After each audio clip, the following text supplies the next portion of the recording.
রেলের এই বিরাট হাসপাতাল, এখানে 5 জন না 7 জন রুগী, তারপর ডাক্তার হচ্ছে এরকম 4-5 জন।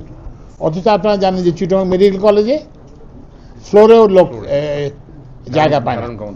তো ওই জন্য আমরা রেলের সব হাসপাতালের জন্য আমি স্বাস্থ্য উপদেষ্টার সঙ্গে আমার আগেই কথা হয়েছে নূরজাহান আপার সঙ্গে, যে আমরা একটা এমওইউ করব, যে এমওইউর অধীনে এই হাসপাতালগুলোকে রেলওয়ে হাসপাতাল এবং জেনারেল হাসপাতাল করে দেব।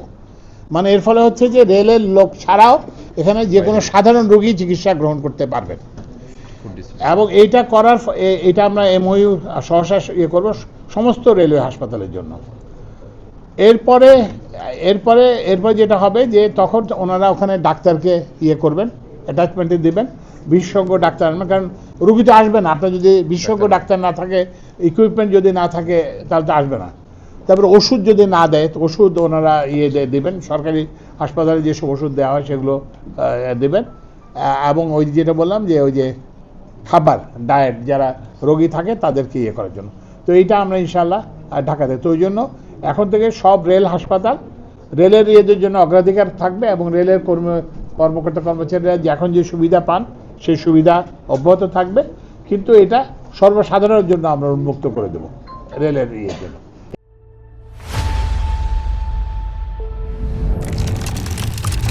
এরপরে আরেকটা জিনিস হচ্ছে যে ওখানে আমরা আমাদের একজন রেলকর্মীকে আহত করা হয়েছে।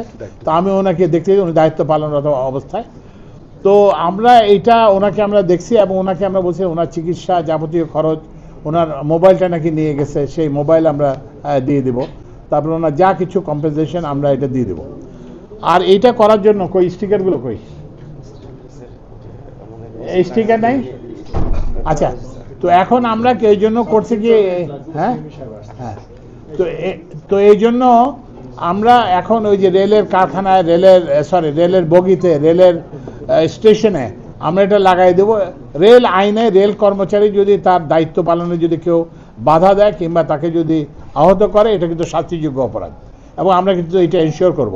অলরেডি যাকে করা হয়েছে, আহত করা হয়েছে, তাকে তার যে এই জন্য হামলাকারীদের একজনকে অলরেডি অ্যারেস্ট করা হয়েছে। সুতরাং রেলের যেটা ন্যায্য দায়িত্ব, উনি যদি কালোবাজারি করেন তাহলে সেই দায়িত্ব আমরা নেব না, কিন্তু তার নিজের দায়িত্ব পালন করতে যদি কোনোভাবে আক্রান্ত হয় তাহলে কিন্তু আমরা তাকে পরিপূর্ণ প্রোটেকশন দেব এবং যারা করছে তাদেরকে।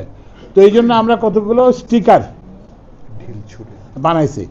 তো এই স্টিকারগুলো আমরা সরাসরি আপনারা দেখতে পাবেন এবং আপনাদের মাধ্যমে আমরা জানাতে চাই যে রেলের দায়িত্ব পালনরত অবস্থায় তার ন্যায্য কোনো কাজে যদি কেউ বাধা দেয় কিংবা তাকে যদি আহত করে, তার বিরুদ্ধে কিন্তু মানে সরকার খুব দৃষ্টান্তমূলক ব্যবস্থা গ্রহণ করবে এবং আইনের যেটা ফুল ফোর্স অফ ল যেটা, সেটা আমরা অ্যাপ্লাই করব।